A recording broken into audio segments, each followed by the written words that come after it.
Amosi nokwe kendo nyakoromogi machiegni weche manyien mag migago kawuono ni kawasingo ni mar kelo ni weche mawuok e chuny boma ma Nairobi kaachiel gi gwenge ma oko. Mokwongo wawinje ne mago mwamiyo pek. Sirikal olando chako chudo ne jopur moyangi ni nousnegi mbolea mabandia.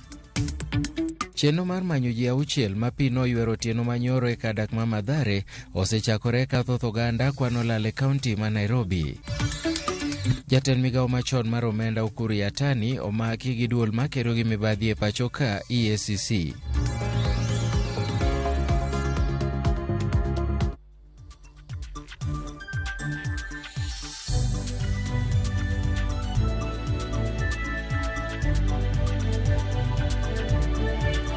Nyakoromogi gin gi thuolo mar oro ote machok e laini mar omor ote machok ma en 3-600 machiegni nyinga Milton Ochieng'. Jalup jatend piny Rigathi Gachagua osingo matiyo kaachiel gi kanisa mar Katholik e chenro mar kedo kod kuong' ma ok opuodhi gi yedhe mamero ji. Koloso tich adek bang' romo gi Archbishop Abatus Van Megen e od jalup jatend piny mayudore kadak ma Karen, Gachagua nowacho ni gimedo kawo okang' motegno mondo mi gigeng' ne rowere kod tiyo gi yedhe mamero ji. E wi mano bende Gachagua nopako kanisa ma Kopere e chenro ma kanisano mar bero thieth gi somo e pacho ka, kowacho ni gimedo kwan mag kuonde mag yudo thieth to gikonyo jopiny mathoth. Gachagua bende nokwayo kanisano mondo med siro chenro mag piny owacho.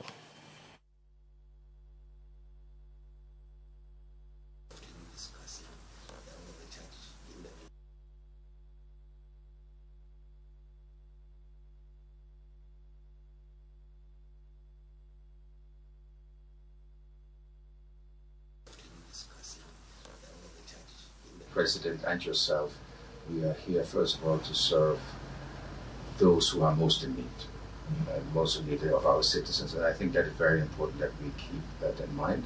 And I think, as you also mentioned, if we can further increase, intensify this kind of cooperation and meet and see and to find solutions to this. I also appreciate very much, by the way, the situation in which the government finds itself because of the debt crisis, in a sense, and that is one of the reasons why we find it difficult to come over the bridge, so to say, to pay with NHF and so on. But still, somewhere we have to find a solution. We cannot just wait and see and think, okay, where is this ship going to strike? We want to take this opportunity to appeal for the government in this country to join the government in that effort, because government cannot succeed alone.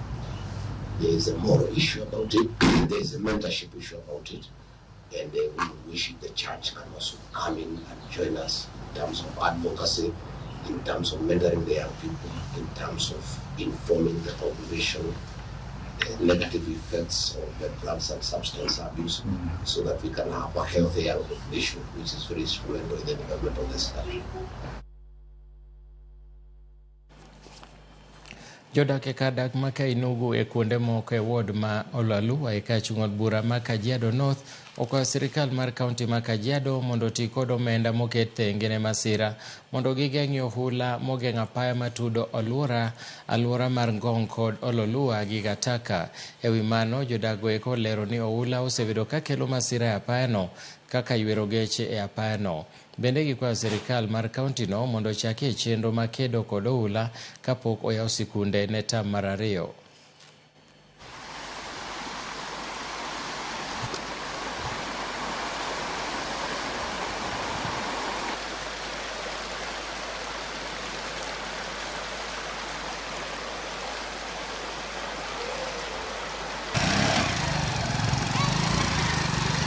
na mwena uria iradinde.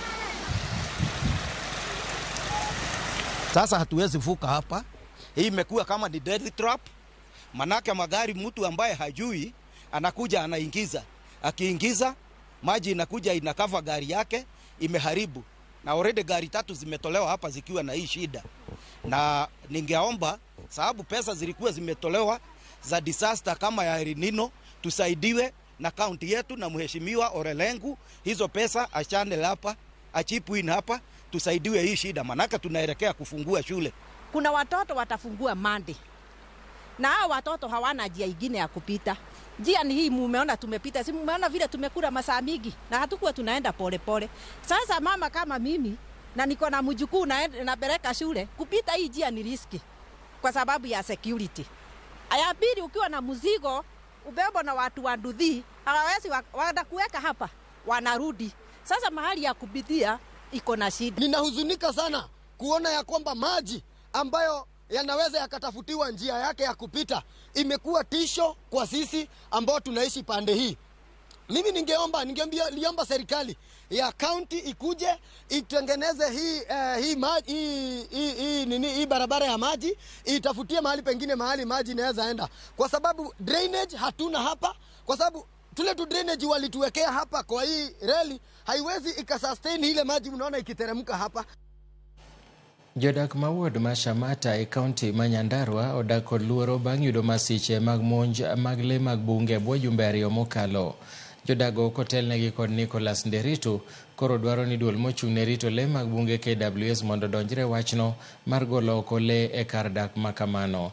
Kara kamano jalup jatend KWS Hassan Alkano okwayo jodago mondo go lipot moro amora motenore kod monjgo e kinde ma gitimore kar keto yot e kedo kod le goeko kendo golo siem ne jodago eko mondo kik tem ka gikedo gi le goeko giwegi.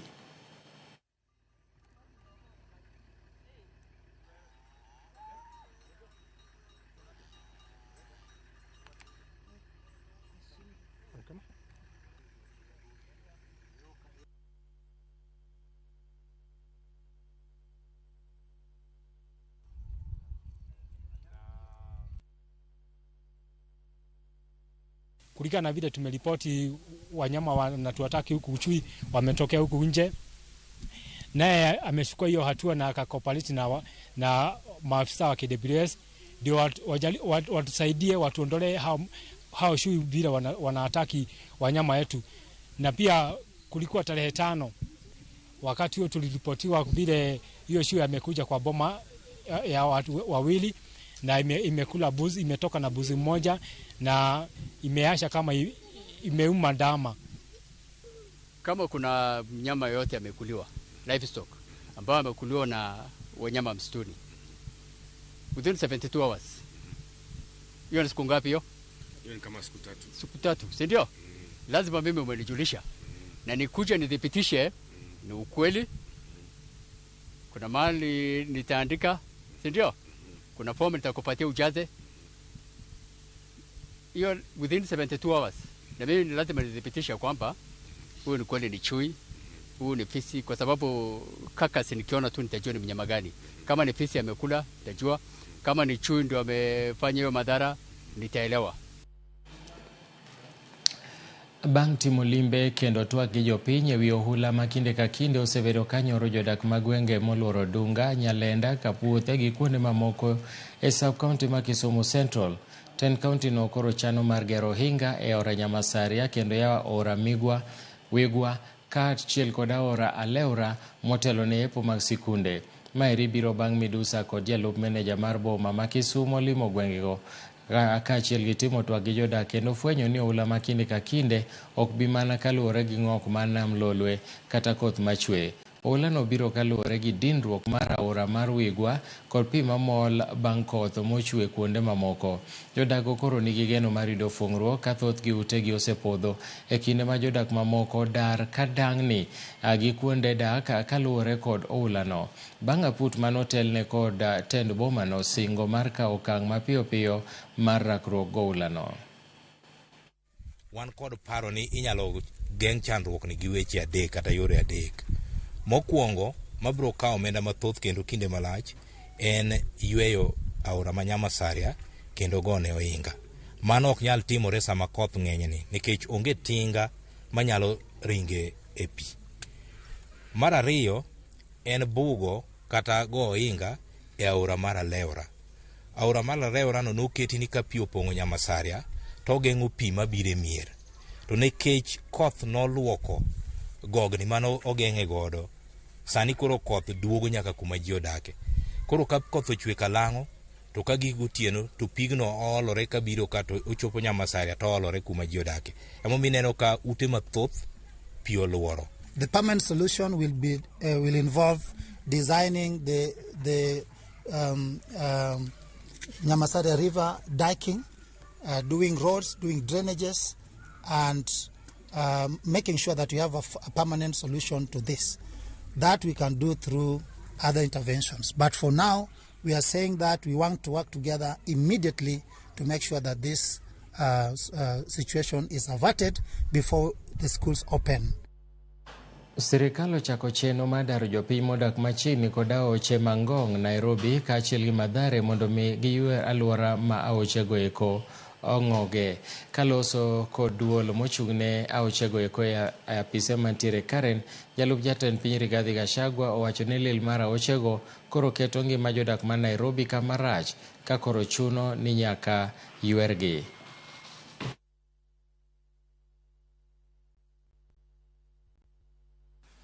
I'm informed that the communities living along the three rivers are ready to move. The issue at hand is dealing with those claiming to own the properties on the riparian areas. Through coordination of the Commission, the communities along the rivers, Gong, Nairobi and Mathare, have been mapped and segmented into 18 zones. Reclaiming the riparian areas will pave the way for programs of transforming the rivers through a multi-agency approach. The role of the national and county governments will be key in the success of this mission, as will be demonstrated by presentation from the Ministry of Defense. It is encouraging that these communities and other stakeholders are ready to reinforce the work of government in this initiative. We also want to connect the affordable housing program with the Rivers Regeneration Plan. Kambi matayo wuodhe mag gach okolo Kenya Railways Corporation koro chungo wuodhe mag e boma ma Nairobi. Kenya Railways wacho ni kaluwore kod koth mapek mamedo chwe to kod oula ma koro kwako kaunti ma Nairobi, ndeche mag gach okolo ok nyal tiyo. Kambino bende okwayo jowuoth mondo bed gi horuok e sechegi ka giwacho ni gibiro lando mapiyo wuodhe mag gach okolo kochako tich kendo. E weche mamoko bende ni board mochung'ne dere mag cham mag piny owacho National Cereals and Produce Board olando chako chulo jopur manong'iewo mbolea ma ok ochopo e rang'iny madwarore. Maeri en bang' migawo mar pur mane ogolo chik mondo mi ochul jopur duto manong'iewo mbolea go. Jopur duto mane ong'iewo mbolea go eko okwa mondo chwal ng'ur margi e yor andike kokalo otas ma gibiro yudo dere mag NCPB kama ne ging'iewo mbolea go. Jopur go bende nyaka ter opande magi kod risit mayango ni ne ging'iewo mbolea go e National Cereals and Produce Board. Jopur manong'iewo gi duol mar NCB to pok otiyo gi mbolea go duto bende okwa mondo duoki mondo migi mamoko. Bende duol noero osechwalo bege kata ogunde milion 3 mag mbolea mipidho kodo abege 300 mag mbolea minuoyo.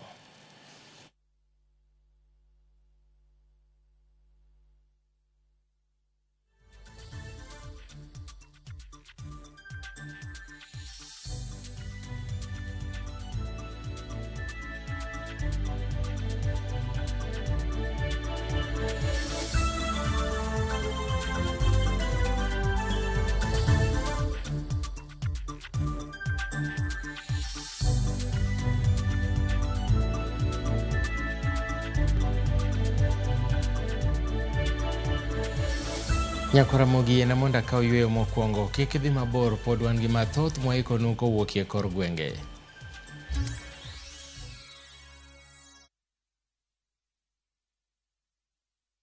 Asewacho ni nyathini to kowinja. To sani In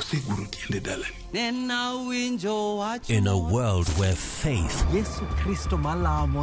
fear, sacrifice, and the complexities of father-son relationship collide. The son must choose his path and his own legacy.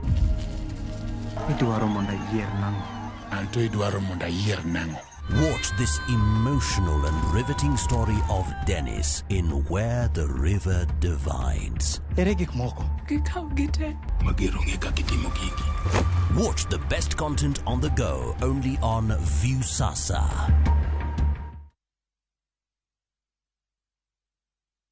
Looking for the perfect staycation that combines comfort, luxury, and captivating experiences? View Travel got you. Enjoy up to 30% discount to exotic destinations. Experience Nanyuki at the luxurious Sarova Mayan for only 9,500. Come soak up the calmness and relaxation of the Sarova Lion Hill in the Nakuru National Park for only 8,500 Kenya shillings.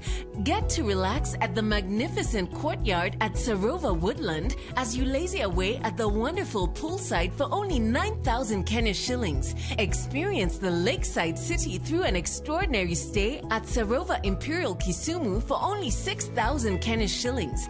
Book with View Travel and make every moment of your stay a cherished memory of unforgettable experiences.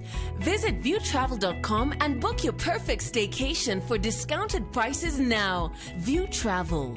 Dream, explore, discover.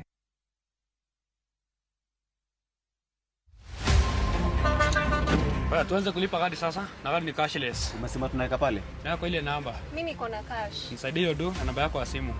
Na kusoti.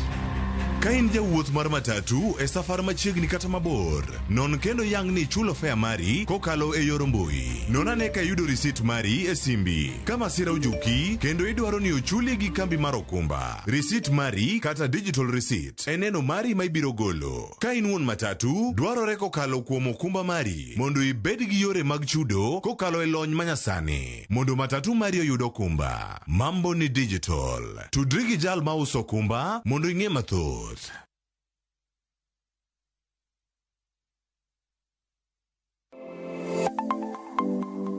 Chenro ka chenro en wuoth makende, kama jopiny nyiso kit pok mopogore opogore. Fundi watch. Software developer. Gibedo gi lek mar timo duto mondo ginyis chia margi. Okoyot kiterori kendi gi passion no ibro nyalo. Rom gi jogo moseloko pok margi obedo kaka yuto margi mapile ka pile. Ma olos gi rabolo be. Iye ka en raffia grass to ko ka en rabolo. Tudri kodwa ka wamenyo kit pokgi. Kendo wanyiso kaka ng'ato ka ng'ato nyalo loko pok omiye yuto. Talanta mare ng'ato ng'eyo pogore but mare ma Nyasaye omiyi nyaka itigo maber. Magi duto iyudo mana e chenro mar pok opogore. Kwanza duoko ni Ramogi TV erokamano miyo aneno pogruok. Chieng' tich ang'wen ka tich ang'wen saa 2 okinyi mana e Ramogi TV.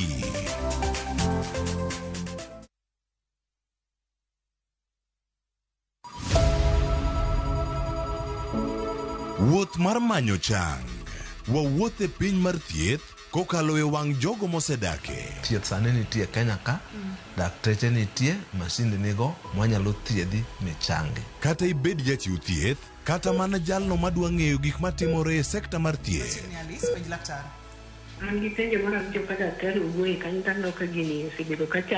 Wakolo pat jolony ka wayudo sigana tok kode marochere. Waweuru keto reputation mbele.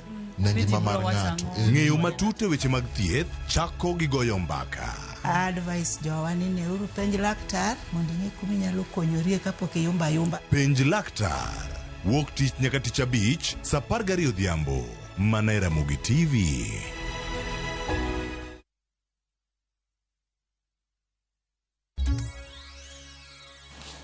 Machiegni kendo obila ma Kisii komakore gi jowadgi manono timbe maundu midendo kaka Transnational Organized Crime Unit nomako Joseph Nisa Ouma Otieno manyoro ichich godo ni en achiel kuom joma timo ohand yedhe mamero ji.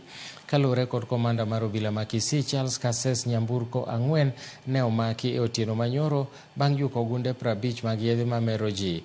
Dereba achiel man koda adhola mag lisasi noringo molal e kinde timo apedha no ka nyamburko 4 go to notere tesend obila mag Songo ka nonro pod dhi nyime.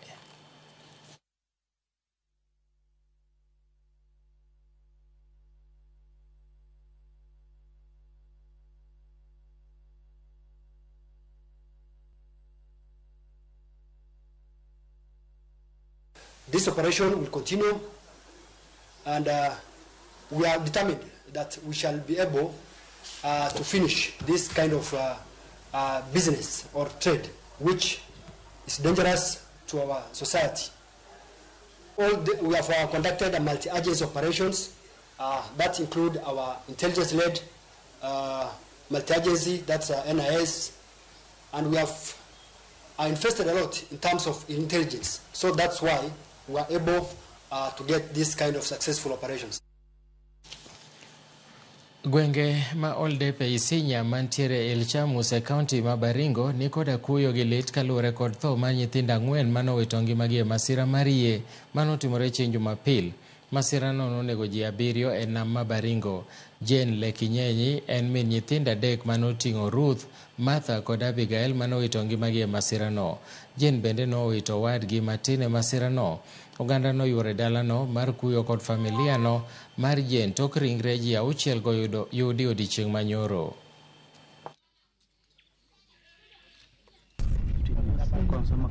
Form 1 kimaliza. Wewe kwa Form 1. Unasoma wapi? Huyu sasa. Rokili kwa wapi? Walienda tuomba tu Mungu anisaidie. Na Mungu atajua pahali ataniweka. Sasa majirani walikuja kutoa pole. Sasa ndio bado wanakuja tu kusema pole. Na tuko kupanga jinsi vile tutatoa hizo mwili. Nilikuwa wanasema ajali hapana suhulika, akitokea imetokea, lakini ni sikitiko kubwa sana kwa nyumba hii na kijiji pia, hata location pia wamepoteza watoto wengi. Ni familia ambayo hawana uwezo, wamepoteza watoto 4 safari moja. Sasa tunaomba tu wahisani na serikali isaidie familia isimame, kwa sababu ni familia ambayo kupoteza mtoto mmoja ni shida. Sasa imagine wamepoteza watoto 4 safari moja. Naomba tu wasaidie kwa namna yote, especially kwa burial expenses, na hata kwa sababu Jane amebaki na kijana mmoja, hata huyo kijana ambaye amebaki asaidiwe, hata apate hata sponsor ya kusoma. Familia more gweng' ma Big Tree e kachung'od bura ma Kiminini e kaunti ma Trans Nzoia koro manyo ratiro margi tok guogi 2 mag jirandgi nego watgi kane rik dok pacho kowuok e tich. Familia no wacho ni dwaro margi en mondo donjne wuon guogigo. Koro giwacho ni okang' margi no osegore Luanda nikech obila nochopo kama masira no notimore bang' ndalo 4. Gino ma giwacho ni nyalo rocho chenro matimo nonro. Komanda mar obila ma Kiminini John Onditi owacho ni obila mar Okwachkich dhi mbele gi timo nonro e wi masira no kendo gibiro golo lipot margi tok ka gisetimo bero ne ringre. Jodak makono wacho ni mano ok en mokwongo ma guogigo kayo jodak makono, ka koro gidwaro ni mondo obila okas wuon guogigo mondo twegi kata oger chiel e puothene.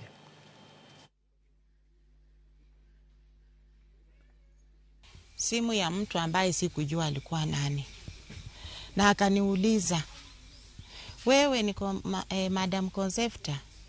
Nikasema ni mimi. Akasema mimi niko hapa kwa Wabuke kwa kona ya Kangumu, na kuna kijana mahali hapa ambaye ameumwa na umbwa na hajiwezi, na ameniambia ni mtoto wako. Kwa hivyo nataka ufike mahali hapa ukaweze kumuona kama kweli ni mtoto wako. Wakapasha, halafu nikaona kijana amelala chali. Niliuliza mtoto yangu, shida ni nini? Hakujibu. Watu walikupiga ati alisema tu mbwa kwa sauti ya chini kabisa. Kuna watu wameumwa. Huyu kijana sasa ni namba 10. Mmoja nilishuhudia akiwa Kitale Referral Hospital, akiwa amelazwa huko na ndugu yake, but up to date hakuna kitu alifanyiwa na hakuna hata gharama walimsaidia kutibu huyo kijana. Mine 40 mawuok e gweng' ma Olgos e kaunti ma Kajiado owuok oko mar kedo ne som nyithindgi bang' wito jamgi kaluwore kod oro manoweyogi kod dhier.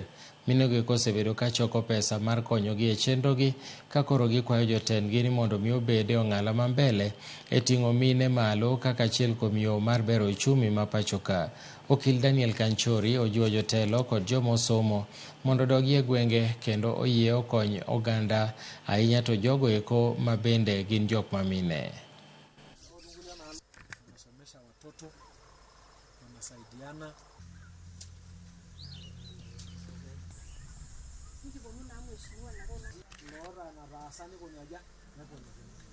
Tumekuwa na kikundi, tuko na kuku, tunaendelea na kujenga nyumba, tunaendelea mmoja wetu akigonjeka, tunaenda kuwasaidia, tunapeleka pesa kidogo, hata ule ana chakula huwa tunawasaidia.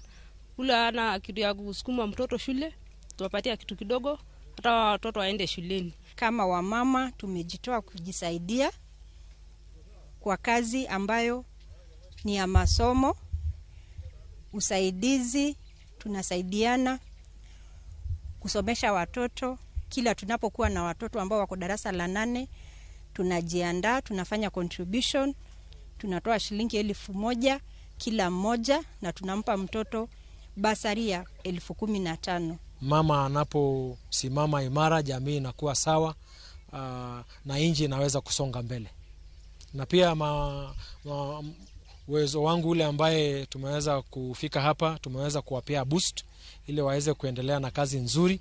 Na naomba viongozi na idara na hasasi zote za serikali zile ambaye zinahusika na miradi ya kina mama wafike mashinani. Unajua tulitoka katika janga la corona, tukaingia katika kiangazi. Tunashukuru Mungu mvua imenyesha, lakini pengo bado ni kubwa. Watoto wengi bado wako manyumbani na jamii bado ziko chini. Tunataka waweze kusaidiwa. E kinde mang'anyo ma laktache pod dhi nyime, jotuo man gi tuo mar remo kata sickle cell anemia ni koda pek e yudo yedhe. Jotuo konigi kale matek mokalo kendo thothgi koro tiyo gi omenda mathoth e manyo yedhe kowuok e ute mag thieth mag ji giwegi. Gikwayo piny owacho mondo ber chenro mag thieth kamoriwo thieth ka itiyo kod okumba mar thieth ma gikonyore godo e kinde ka kinde.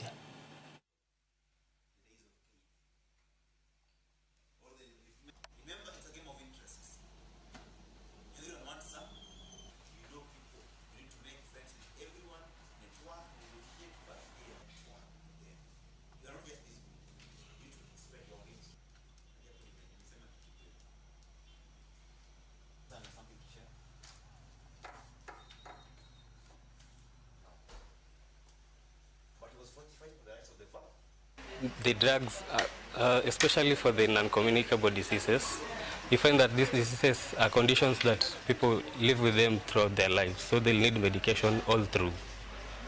And it becomes a challenge if somebody has to buy, let's say for example, when I wake up, just to break down for you, I spend 200 shillings when I wake up. When I get out of bed, I take 3 capsules of hydroxyurea. We find one is retailing at 50 bob or 45 bob. Then there's Paludrin, then folic acid. I've already hit 200, and I'm not working as I am. You'll find a mother in the village. She has 6 children are suffering from sickle cell. She needs to provide drugs for all of them, and these drugs are this expensive. It becomes a very big challenge. We are advocating for the county to prioritize NCDs and have investments that are very specific to NCDs.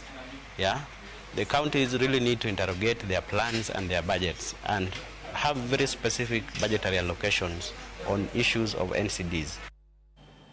Sirikal kokale migao mochune mwandu mawuok e bolo ogolo siem ne jogo duto matayo chenro mag kunyo mwandu e bolo mondo mi ochunga tijegi kaka yo mar geng'o masiche kinde makoth. Kanoloso gi jofwamb weche, jagoro mar migao no Elijah Mwangi nogolo siem makamano kendo kwayo jo Kenya mondo oket ritruok makare ni mar koth ma pod medo chwe nyalo kelo midhiero kotenore kod oula. Senator ma Murang'a Joe Nyoto bende okwayo sirikal ma counties mondo okaw ting' ma Murang'a mondo mi oket maino e tieko midhiero ma osekel kod oula ma sani eri oserocho ngima oganda mathoth e alworano. We are calling upon those who are carrying out mining, be it the construction or industrial mineral in the quarries, be it in the shafts, so those who are doing gold or copper and the likes, that they take heed of the warning that has been given so that we can save lives. It is very unfortunate when we lose life because of our today's bread. We need you tomorrow. We need you to come tomorrow to do business. So my plea, which is an order from the Ministry of Mining, is that those who are carrying out mining where it is known it is prone to landslide, where we have a lot of water, to cease the operation. We have some landslides, and we want to call upon the county government that because we know there is a fund set aside, there is an emergency fund, that we should utilize this fund and we should use it for both preventive and curative measures. So for now, let them see whether they can identify areas where we may need to build or to put up gabions and other preventive measures. As the county government, we have set aside an emergency fund which will cater for the landslide, and I'm very sure where those the areas that are affected, we are going to use that funds, and I think it will be helpful in those areas. Thank you. Jolony weche mag somo opuoyo okang' manokaw kod mar puodho kuonde tiego tije lwedo e pacho ka gikoni ma osekelo dongruok e sekta mopogore opogore ma ok Kenya kende to kata pinje maoko. Kotelnegi kod jagoro maduong' e riwruok mar jopuonj kuonde tiego tije lwedo mane loso e kinde nyasi mar dhialo higni 100 mar kuonde tiegruok go. Gikoni tiegruok mag tije lwedo osekonyo jopuonjre ma ok oyudo thuolo mar chopo e mbalariany, kendo kinde mathoth gichako yudo pesa chon kendo e yo mayot. Gikwayo jotend piny mondo mi omed sundo paro mar riyo rowerego eko e tije manie pinje maoko mondo mi thothgi kik lew maonge tije ma bang' tieko sombgi. To have been beneficiary of the ideology of the government to have for the TVET sector. Beyond there, also we have for the vocational training institutions in all our constituencies, and Kericho, led by His Excellency Dr. Eric Mutai, there are expansive structures in our institutions to address the need that is required in the sector. We want to thank the ministry because they have put enough facilities for these young people, in Belgut in particular. We have 3 centers of excellence. We have the excellence of the information communication technology, whereby even the head of state came and opened the digital hub to be utilized by the young people in the region. We are also the center of excellence for fashion and design, and we are also the center of excellence in institutional management. Nyakuramogi adwani mondo akaw yweyo mar ariyo, to kapok adhi e yweyo akaw thuolo mar somo ote magi miseoronwa ka. Lawi wuod Adore kane Rinya owachona ne Ramogi TV yo makare tarwako ji duto e chokruok mantiere Rinya Pefa. Kaeto machielo bende Amochieng Akoth from Sibuoche Kanyamkago, Ramogi TV ler Kapamba. Kaeto machielo wachoni an jo dundo mtu kubwa size ndogo, chenro mar migago neno maler kendo moro wa maratari Lakisama ka an kod Lea Mama, angi Lea Mama Junior to gi Angelina Oko. Kaeto ng'ato wacho ni Ramogi TV ler. Otieno Small kawuok Yadh Ngima owacho ni Ramogi TV ler Migori ka. Akwayo mana sirikal ma Migori mondo mi oket chenro makare mar kedo gi masiche mikelo apoya. Machielo bende wacho kanyo ni TV ler ma Pastor Omondi Otich mar game onyinyore. Kaeto Samuel Nyakwar Olweny owacho ni winjwa makare. Owacho ni siri maka en kod osiepa Karo Nyarongo. mar Sirima Jakablak. To mogi kanyo ero mae wuod Nyakobura Ochuka Derrick Ochieng kawuok Chemelil owacho ni wakwayo jogo maluetgi mor mondo mi okonyo jok mayudo chandruok mar ohula Kenya mangima. Kaeto aparo na soma achiel kaeto watieka maeri luongo ni Pastor Omondi Otiche mar Gemo Nyinyore wacho ni mosna Archbishop Odhiambo Ogura gi jagoro Samuel Atongo. Nyakwara mogi akaw yweyo mathin kik idhi mabor.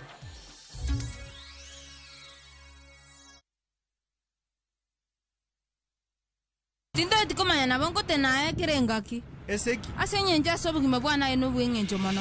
It's a love story like no other, where jealousy and pretense are obvious between Pragya and Suresh. We bring you Kumkum Bhagya in Kisii. Wow.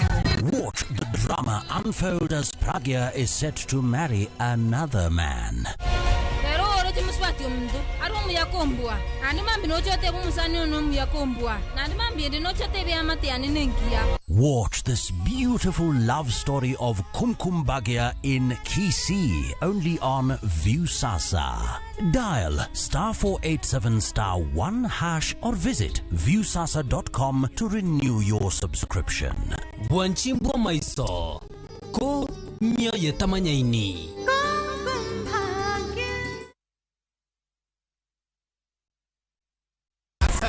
Win big in seconds. Shabiki nikajaribu mara ya kwanza nikaweka shilingi 100, kaliwa hiyo 100, nikasema nikakufa moyo. Hii mara ya 4 nikaweka shilingi 100, kaona yapanda ikafika 500,000. Nikamusisha msichana wangu mkubwa, nikaniambia dadi toa hiyo usiache toa. Nikasema wacha tu niendelee tu kucheza. Ndio ikafika 1.4. Nimefurahi, yani hata nimeona ni Mungu tu. Kuna mali nilikuwa nimeshikika ma school fees hivi, alafu na mjengo wangu kidogo ambao nilikuwa nimeuanza. Avieta ni iko sawa kabisa, iko chonjo. Avieta ya Shabiki.com inakupa the biggest multiplier in Kenya. Shinda up to 50,000 times your stake. Yani ukiweka stake ya 100 bob, ndege ipeperuke, unashinda 5 million within seconds. Not for persons under the age of 18. Shabiki.com is authorized and regulated by BCLB license number 359. Skiza chapa, ushinde. Ndugu yetu anapata shilingi zake 50,000. Musa Jakadala tukimpa tu. Si unaona? Hizi zote ni zako. Unasikiaje? Furaha mingi sana. Si ndio? Hebu wajuze kwa kamera tu ile pale. Ulifanyaje kupata 50,000 leo hii? Nilifanya ku dial *487*3#. Ku dial *487*3#. Imekupa 50,000. Asante sana. Ongezea mama stock sasa. Si ndio? Lazima. Enda na cheki yako, hatusalii nayo. Skiza chapa, ushinde.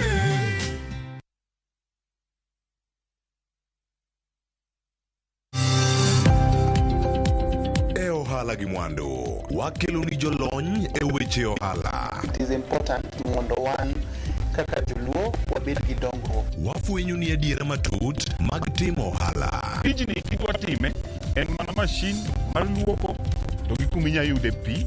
Wawuoyo ewi yore makare mag timo ohala. Kisechopo level mabedo brand, mondo beni gimoro amora mitimo en gima timo ang'o makelo pesa. Wakonyi dongo handi ka wamiyi yore mag kano mwandu. Investment group kawache mana gi nyinge no en choko pesa kasto ikete kamoro kasto golo nyinyo mabiro konyi e kinde mabiro. Omiyo wakwayo ni ji duto ket pesa gi savings mondo wapuonji kaka gibiro tiyo godo. Riwri kodwa chieng' tich ang'wen saa 1:45 otieno mana e Ramogi TV.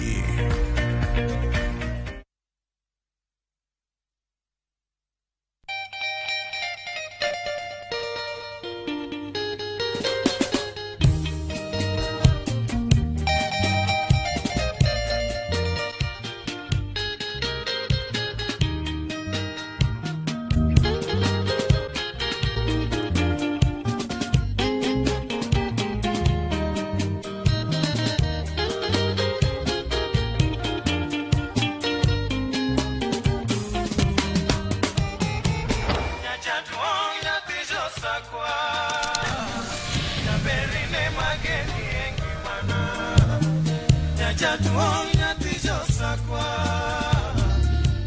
Radio Ramogi, kar chuny jaluo. Radio Ramogi.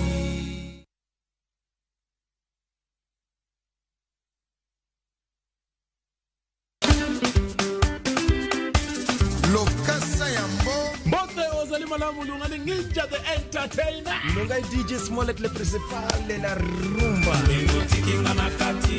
Yakwana mwengeji wangu wacho ni tudri kodwa chengeso ka chengeso kwa kelo ni chendro martie dera. Chakra safaga chia nyakasa achiel odhiambo. Kuma okelo ni thumbo bedo pin motivo nedro. To ye kanye bakin jangolo mar Juma. Yakwana mwengeji wangu kumotivo medilu system, kumotivo za ikona galanga, kumotivo Joski Kiambukute. See you there.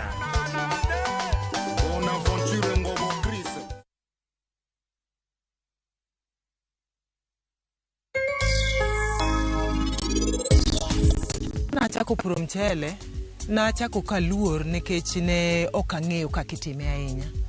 Sama ipuro mchele, kidwani mondo iyud keyo maber, ng'e variety mar kodhi. Gima maduong' mogik ma determine keyo en kodhi. Nitie kothe mok nyuol. Koro ing'iyo kodhi ma kiketo kata ikete achiel to nyalo miyi kata mana 20. Onyuolo nyithinde 20 bethegege. Wan mostly gweng'wa ni en kama liet. Mchele be timo maber kuonde ma liet no bet nitie.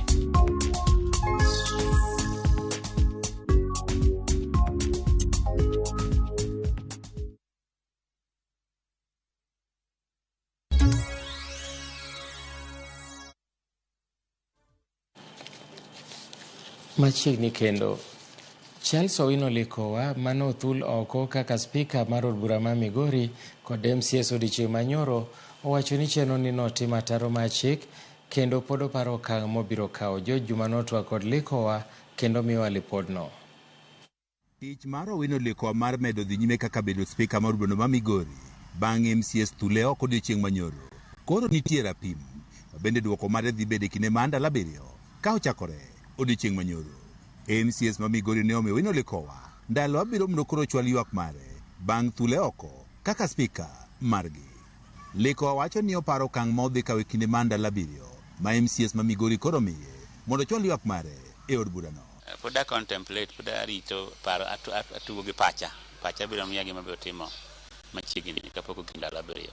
E seche ma pod oparo okang' modhi kawo, Likowa wacho ni ne ogole oko lemono mar spika ka okluwe kod chik mag od burano. Office to jogo biro lo office kono ni gidwa namla megi pesa ma pok giyudo since December.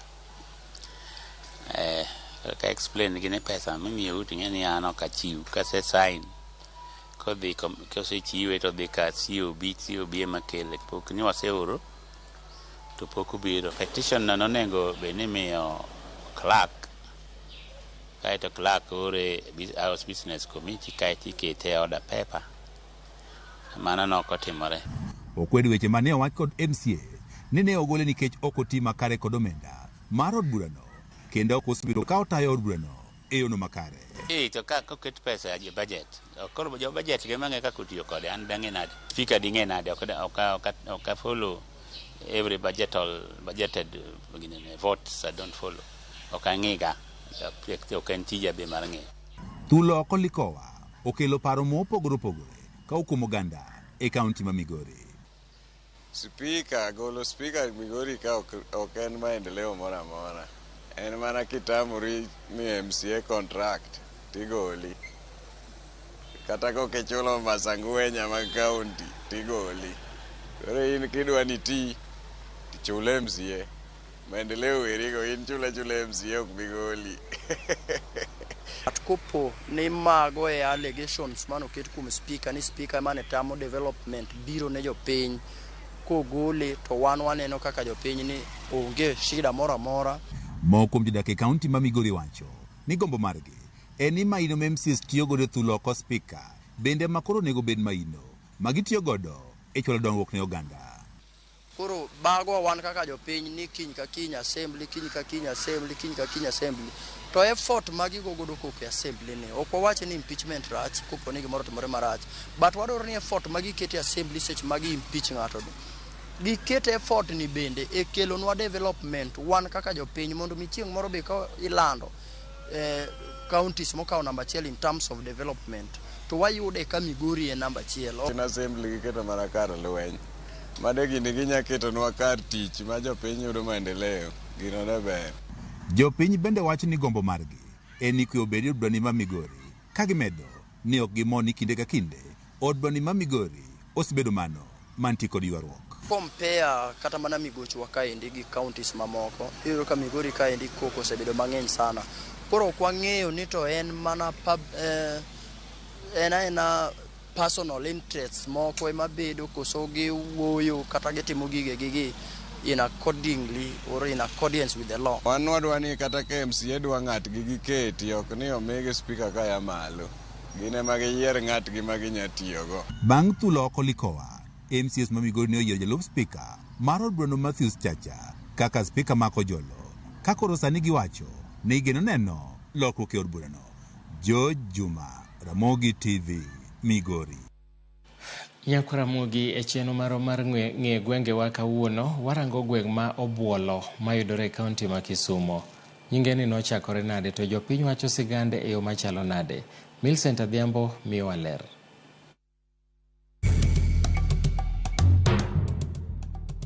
Nyakwaramogi arwakni machiegni telo machielo e chenro ni mar ng'e gwengewa.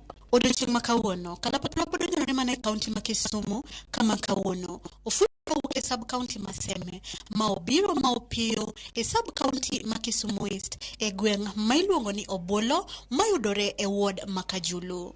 Nyakwaramogi kiwinjo nying mar Obuolo ang'o mabiro e pachi? An kaka Nyakwaramogi Obuolo kawinjo en mana chiemo ma bende thoth oganda gi dholiech ohero kate miluongo ni mushroom soup. Nyakwaramogi ini paro nade? Machiegni ka wachako Nyakwaramogi wawinja nena pach jogweng' e wi kaka gin gi paro kotenore kod nonro mar nying mar gweng' mar Obuolo. Ne nitiere liete mang'eny manochwere mag biye gi koro Obuolo ne jatiga iye kanyo kendo dhano ne okawo ne pudho Obuolo e iye puodhono. Koro mano jodongo obedo piny mong'iyo ni here wani mondo mi walose nying mar Obuolo ne manyaka wachake. Ok ayango maber gimomiyo iluonge ni Obuolo nikech an wendo an ng'ama kamachielo to biro daka. Giminyalo chak be Obuolo ok anyal ng'e maber nikech ka natin tadongo tayudo ka Obuolo ni en kama nok aneno gimoro amora ma iluongo ni Obuolo. Koro napenjo joma dongo na to nok ginyisa ni wan bende wayudo kaka giluonge ni Obuolo kaka kamano. Ok ang'e ni ne nitiere e pap ka ne nitiere Obuolo moro ma ipidho kani ok ang'e ni ne en Obuolo ni ema ne ji oneno ka ng'eny area ni omiyo chake ni Obuolo koso ne en ang'o mane timore. Bang' winjo paro mopogore ma jogweng' oselieko kotenore kod nying mar gweng' mar Obuolo, we koro wawinja ni adieri kowuok kuom jalno mane nitie mondo lenwa ni to ere kaka ne ochak gweng' ni Obuolo. Onyuola e gweng'ni higa mar 36. Paw ni anong' kiluonge ni Obuolo. Gome ni iluonge ni Obuolo ne en pap monoriwo Kajulu korka tugo mar Kajulu tugo ka ne en tugo mar kuodi machon manene ji nyalo tero buru watero tuk ng'ane pa Obuolo to ni tugo tuk adek ka Kajulu ne ika Kadero gi konya Kajulu ne go mpira ka to mokwongo kaka Kajulu pogo mpira gome ni iluonge ni Obuolo. Obuolo ne ng'eny machon miluongo ni Obuolo juok ne en paw ni kichungi chien to rachar koro ji luonge ni paw Obuolo. Ne onge ja Kajulu ka miluongo ni Obuolo kata oganda ma nie Kajulu ka nyikwa Obuolo kata kumanyo ni wadwaro gundi jok Obuolo ok inya nwang'o. En gima ni iluongo ni Obuolo. Obuolo noti e wiye mang'eny. Obuolo ma joluo luongo ni Obuolo juok gi koro ka ni wuotho gi chien to tho rachar ko iluongo wadhi tugo pa Obuolo wago mpira pa Obuolo kata men pa Obuolo. Koro Obuolo nobed ka gik moko rume piny nyaka Obuolo be koro tiende ji kia mano tieko ni ken kama ni johero mane ji tuge. Mane kaka ng'eye nikech onge oganda ma Kajulu ka miluongo ni jok Obuolo. En obuolo manini piny ni joluo luongo no obuo juok. En ok chame. Gweng' ka gweng' kata ng'ato ka ng'ato obedo ka kod chia moro ma humbe landore kendo ji ong'e godo. Mar gweng' ma obuolo to gin mage. Nying mar obuolo ni pok orumo. Kare kikelo skuli ni ka omiya mana obuolo. To obuolo ni skuli obiro ka ne paw jopiny. Ne gin puothe jopiny ma jopiny ni tuge no ema ni tugo kende. Nyaka skuli bi ka onge gima osepuri ye ka ni puodho. Ne ji wacho ma wadhi pa obuolo. Gweng'wa ni olandre kalure ni nyithindo mantiere ma kijende ohero tuke, ohero gik mabeyo, mpira ka gigoyo, to ting'o nyingwa malo. To bende gweng' ma obuolo osedongore nyaka nochakre e higni machien go. Dongruok to nitiere nikech aneno kane wadonjo ka, ne wayudo kaka bungu ma kata Mennonite ka ne bungu. Koro an mane wan ka kod dala moro ne piny ka. Koro magi duto te ne bungu. To gi sani koro dongruok osebede. Kigero sikundi ni higa mar 44 ka ochake 43 kaka koro igere ne pok ang'e higni ahinya kinde no pod atin. To wasome pap kacha e od lum. Igere ka ndiko lowo. Higa mar 44 pod wandiko lowo eka japuonj biro ng'iyo. Obuolo osedongore nikech okelonwa somo ka. Wan gi secondary ka. Koro wakwane mane gima okelonwa maduong'. Ka julu rome kata wach moro weche mag siasa be gikelo ka. Koro mane ber mwaneno nikech nyithindwa somo obuolo. Nyithindwa be ko inok sani no ka gituge e pap kanyo. Dongruok mwaneno maduong' ma dang' awachi en mana skul no. Mane dongruok maduong'. Ma opogore gi mano to dongruok mwaseneno e area wa kata onge. E seche ma jogweng' kwano dongruok nyakwara mogi, wayudo ga ni rem achiel ariyo adek bende kikore iye kae. Jogweng' kata jodak ma obuolo ni kod rem mage magigombo ni kotimnegi to gweng' ma obuolo nyalo bedo kama ber kendo nyinga nyalo dhi malo e yor dongruok mondo ginyal lokruok. Rem ma wan godo mokwongo en security. Security mar rata oro mar ni rach mogik. Kendo no to makata kedhi malo ka bute ma ok montie ni tiende ngama otho kijana mano negi mane dho yoga mar ariyo ndara nubire ni pano ka ndara ni chal ndara okethore ma kidhir ngani jatelo nyisi ni jatelo kidhir mbunge nyisi ni ndara ni mar governor kidhir governor nyisi da MP kidhir MCA gipangi mana kamano. Rem ma wan go en mani koth kaka sani en diere koth jotug mipira chandore kabisa nikech pap otimo pi kaka gitug onge to koro wan okwayo ni mondo kaka ka nitiere kata jomkony manyalo biro medo konyowa mondo mi walos pabwa ni obede standard mamalo mondo kik tugo manwa tugo cha orum o maintain mana ka odhi mbele nikech wambo nyuolwa wayudo ka ji tuge pabni. Awani ka julu mangima wan gi chandruok ka somo nyithindwa. Onge sanduku ma nyathi ka jul ma nyithindo nyalo nyakach kada seme kada loka na dhi obuolo boarding. Jopuonj nitie manyalo puonjo boarding kaka pinje moko. Mane remowa. Onge boarding boys kata girl manyiri nyalo bedo ka boarding mar nyiri. E skuli ma ka julu te. Mana kamano nyakor mogi gi kanyo mwachopo gode giko matelo makawuono e chendo ni mar ng'e gwengewa.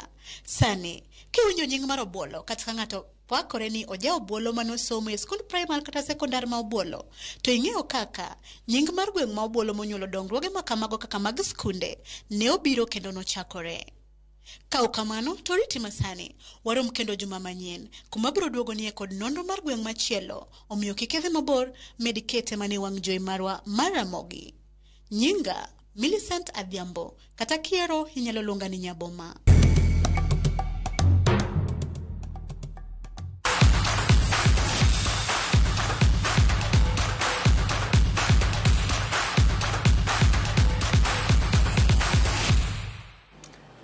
Machiegni weche mag tuke Jelani Kihanya